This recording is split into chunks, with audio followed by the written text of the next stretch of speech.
Oi pessoal, meu nome é Vitor Cruz, eu sou reumatologista, professor adjunto da disciplina de reumatologia da Faculdade de Medicina da Universidade Federal de Goiás e coordenador do ambulatório de artrite reumatoide do Hospital das Clínicas da UFG.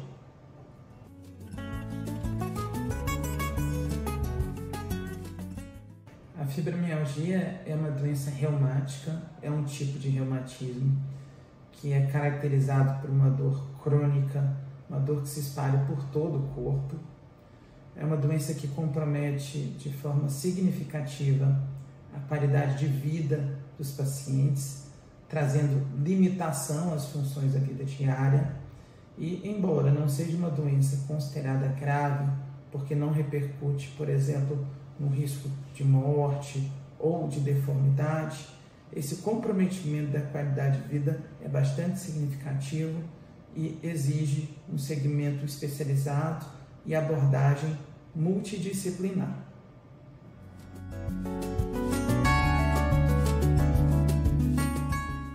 A fibromialgia é uma doença ainda desconhecida em alguns aspectos em relação à sua origem, de forma que, se analisarmos a respeito de uma causa específica, essa é uma doença que não tem uma causa pré-determinada. Então, existem alguns fatores que contribuem para a origem dos sintomas. Então, é sabido que existe uma certa associação genética, mas não se conhece de uma forma profunda exatamente os tipos de genes e de que maneira essa associação se estabelece de uma forma mais precisa.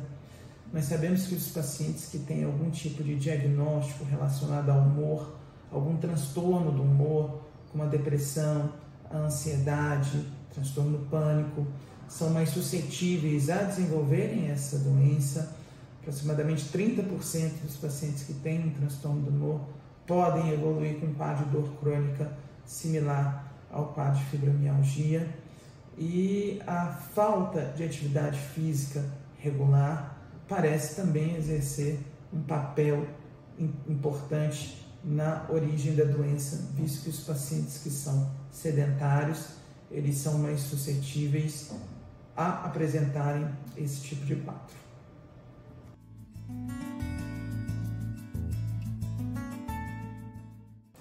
A fibromialgia tem como principal característica, principal sintoma, a dor.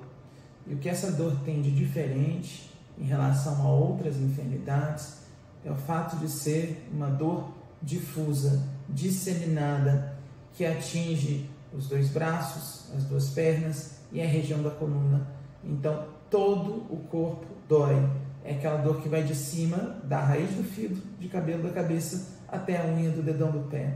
Não é possível localizar, distinguir uma região, já que normalmente todo o corpo dói. Além desse quadro doloroso, que é o mais importante, característico, e é sempre o maior alerta para o diagnóstico dessa enfermidade, a dor disseminada, é comum que os pacientes possam apresentar sintomas intestinais, como obstipação intestinal, que é a prisão de ventre, dor abdominal, sem a associação dessa dor com um quadro inflamatório do tipo gastrite, apendicite, pedra na vesícula. Então, é uma dor abdominal, vamos dizer assim, espontânea, e é muito comum a ocorrência também de sintomas relacionados ao humor, então ansiedade, depressão, transtorno do pânico, sensações de angústia. Então isso também é bastante comum no paciente com fibromialgia. E uma outra vertente, uma outra manifestação que é importante é a alteração no sono. Então são pacientes que dormem mal, que acordam cansados e que frequentemente apresentam uma fadiga intensa, muitas das vezes desproporcional a qualquer alteração no seu ritmo de vida diária. Então é um tripé principal de sintomas, onde o carro-chefe é a dor disseminada em todo o corpo, o humor, mais frequentemente a ansiedade e a depressão, e as alterações no sono, desde uma insônia inicial até uma insônia no final da noite, ou mesmo aquele indivíduo que consegue dormir, mas acorda como se não tivesse descansado, com fadiga intensa.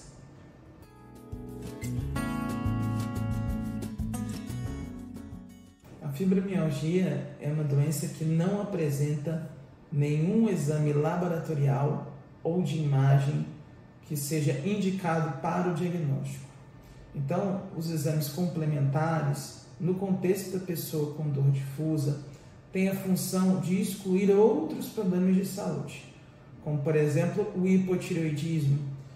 O hipotireoidismo é uma doença endócrina, é uma redução na produção do hormônio da tireoide, que pode resultar em dor no corpo, fadiga, depressão e fraqueza, de uma forma geral. Então, é uma doença que pode imitar o comportamento da fibromialgia, como outras circunstâncias. Então, o médico normalmente solicita os exames de laboratório no intuito de excluir doenças, condições clínicas que podem imitar, mimetizar a fibromialgia. E não há alteração em nenhum tipo de exame de imagem. Então, a radiografia, a ultrassonografia, a tomografia, a ressonância magnética não são úteis para o diagnóstico de fibromialgia, mas podem ser utilizadas em determinados contextos em que o médico pretende investigar uma condição, uma doença que pode em algum aspecto imitar o comportamento da fibromialgia. Mas um exame apropriado, na verdade, não existe. O diagnóstico ele é essencialmente clínico, pela história do paciente e pelo exame físico executado pelo médico.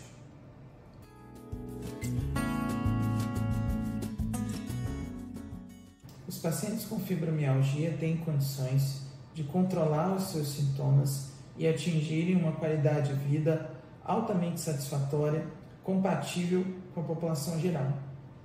Para isso, é necessário uma interação de uma equipe multidisciplinar e um acompanhamento médico especializado. Então, é necessário uma programação de reabilitação com atividade física regular, onde o ideal é que essa atividade física seja realizada pelo menos 5 vezes por semana, meia hora por atividade, e muito mais importante do que o tipo de atividade é a frequência. Então, o ideal é que seja um tipo de exercício prazeroso para o paciente, para que ele possa aderir.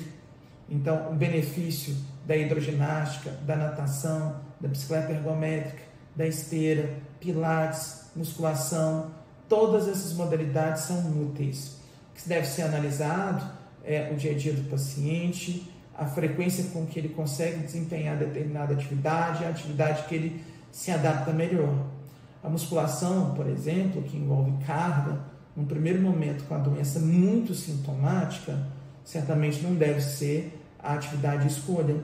Porém, num segundo momento, com o paciente reabilitado e a dor controlada, o reforço da musculatura tem benefícios importantes, inclusive melhorando a tolerância aos esforços do dia a dia.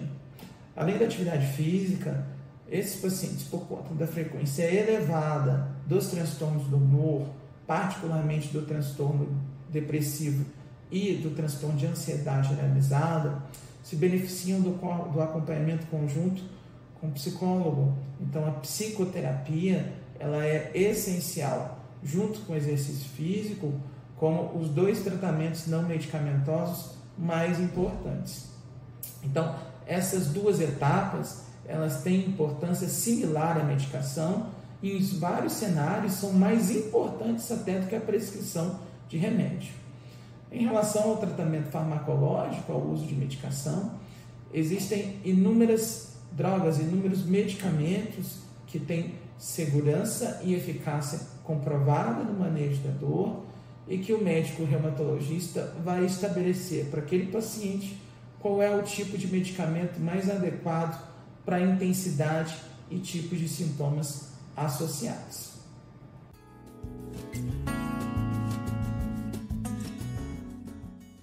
A fibromialgia é uma enfermidade geralmente acompanhada no nível secundário da atenção à saúde no SUS.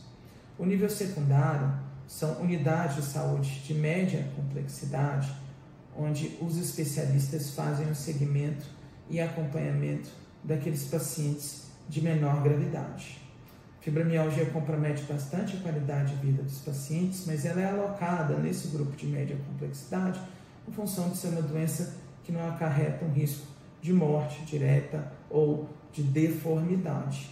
Então, no HC, no Hospital das Clínicas, nós dispomos de um ambulatório de triagem e quando esses pacientes são identificados, eles recebem as orientações em relação ao tratamento não medicamentoso, a necessidade da atividade física, a necessidade da psicoterapia associada. Esses pacientes recebem também um tratamento medicamentoso preliminar e são encaminhados para seguirem o seu tratamento com um especialista, um reumatologista, no nível secundário de atenção à saúde. Na cidade de Goiânia, nos CAIS ou CIAMs, com 2 unidades com reumatologistas hoje, nesse nível secundário, do CAIS Novo Mundo e também do CAIS Vila Nova.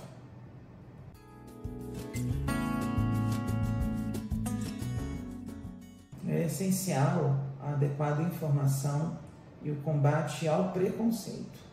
Por mais que essa seja uma doença bastante influenciada por aspectos emocionais, uma vez que a depressão, a ansiedade costumam agravar os sintomas de dor no corpo, essa não é uma enfermidade emocional. E muitas das vezes os pacientes são rotulados como pessoas que sentem dor por razões absolutamente emotivas.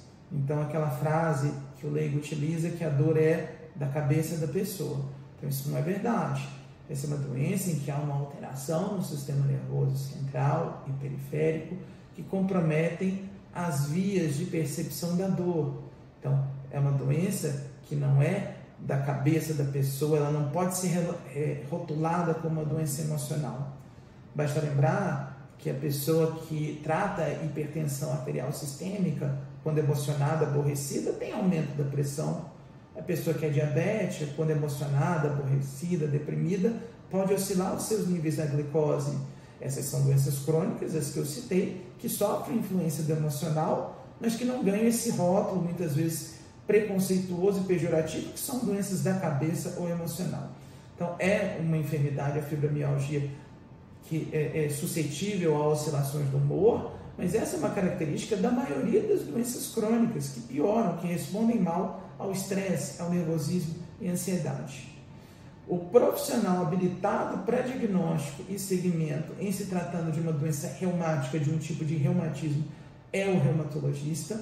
Então, esse é o profissional que está mais capacitado para oferecer ajuda, organizar um tratamento, não só em relação ao perfil de medicação que é mais indicada para aquele paciente, lembrando que para cada indivíduo existem nuances e possivelmente diferenças entre a medicação que é a indicada para um, pode não ser indicada para outro, e o reumatologista também é o profissional indicado para organizar um tratamento não medicamentoso, encaminhar para a abordagem de psicoterapia necessária e orientação em relação à atividade física regular.